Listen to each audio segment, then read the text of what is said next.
If Gojo ran the ones with every sorcerer in the Culling game back to back to back to back, could he win if he didn't have Infinity?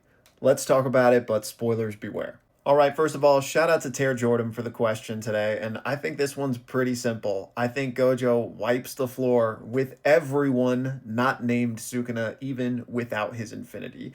As you can see, Jordan says he keeps everything else. So to me, that means he's still got red, blue, purple, and the domain expansion. He simply doesn't have the neutral Infinity.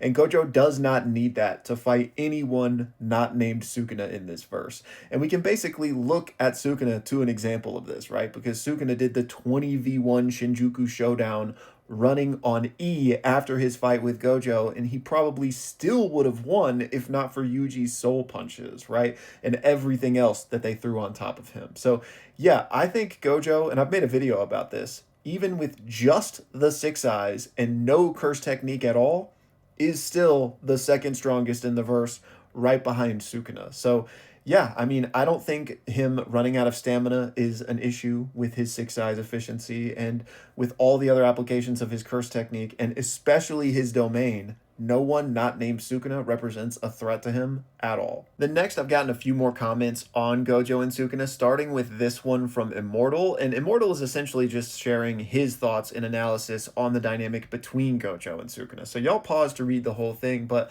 I completely agree. I think this is one of the highlights of JJK, is the way that Gege Akutami wrote the two pinnacles of the verse, the two strongest. And even though they are quite different, they were very much on a parallel track, right? Only experiencing things that the other would understand because they were the strongest. And it's the differences in how they react to that that makes their clash so interesting, right? It's why this was an ideological battle on top of a physical one. And it wasn't until Yuji that Sukuna lost the ideological battle, but Gojo was obviously the big setup to that.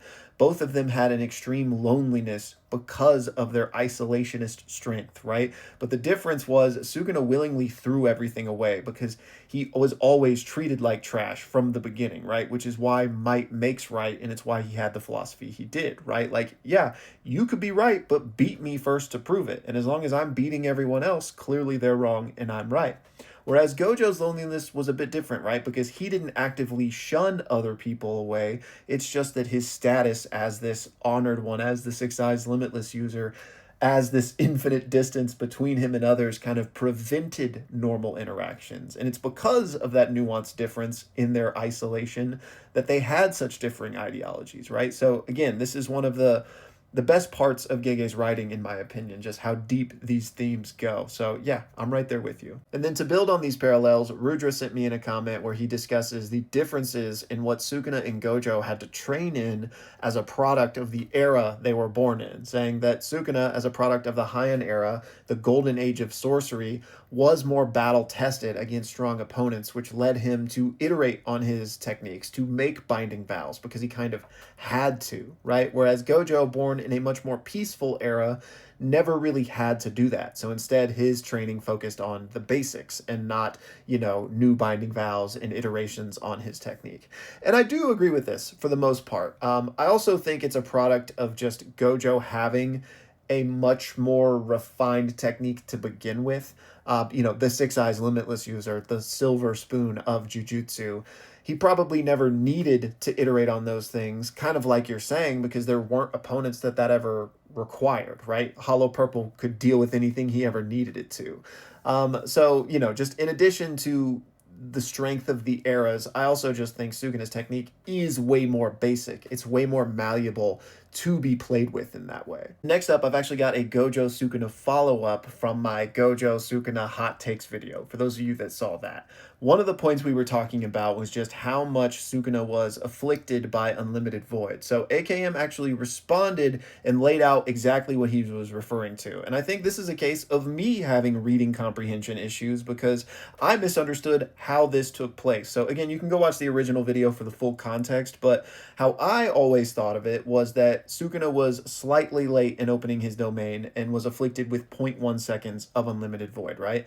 I thought that at that moment, the domain collapsed, and that's when Maharaga came out and the fight continued. But AKM is saying that the 0.1 second isn't what collapsed the domain. That just kind of did a little tiny bit of damage to Sukuna, which then allowed Gojo to beat him even more thoroughly during that domain clash, which then it ultimately collapsed, and he was then afflicted by Unlimited Void for a few more seconds until Maharaga came out. So I do think you're correct now that I'm reading that again. So ultimately, he was afflicted by Unlimited Void twice, once for 0.01 seconds, and then once for a couple of seconds before Maharaga destroyed it. So, yeah, I'll give him a bit more credit there. Then next up, Jacob asked me if Sukuna's world-cutting slash would be able to slice through Yuki's black hole. And yes, Sukuna's world-cutting slash could cut through literally anything.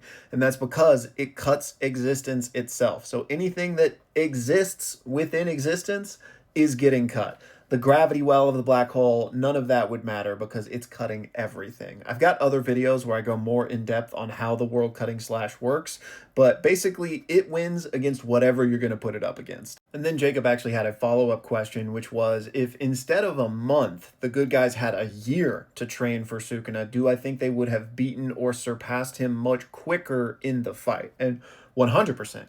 Way faster, right? Now, would it have been trivialized or anything? Hard to say, but they certainly would have beaten him faster because that would mean they had a whole year of swap training, right? 2 per month. So everyone would have been able to do 24 swaps in the lead up to Sukuna. So their growth, all of their growths would have been exponential. And if Gojo would have participated in that as well, he probably just would have beaten Sukuna straight out. Now, maybe not, because Gojo doesn't really have as much to learn as everyone else. So okay, I won't say that, but yes, the Jujutsu jump squad after the Gojo fight certainly would have put him down way quicker, and maybe just like Yuta by himself would have been able to do it after Gojo weakened him.